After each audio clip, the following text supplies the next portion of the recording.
Zbadal som, ako po ceste beha kačička s malým. Zastal som a v kanáli som videl, že sa pohybujú ďalšie malé. 6 mláďat spadlo do hlbokého kanála krytého mrežou. Ich mama sa k ním nevedela dostať a pobehovala po rušnej ceste. Všimol si ju okolo idúci vodič, ktorý neváhal zavolať hasičov.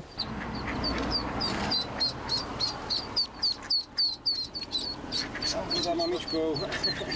Moje, aké si rýchle. Zlaté to je. Upozorňovali odstavenými blikajúcimi autami okolo idúcich vodičov na to, že sa na ceste niečo deje, aby spomalili. Ďalšie mláďa uviazlo na druhej strane cesty. Hasiči liezli do kanála popri autách, ktoré cestou prechádzali. V premávke si tak museli dávať pozor aj sami na seba.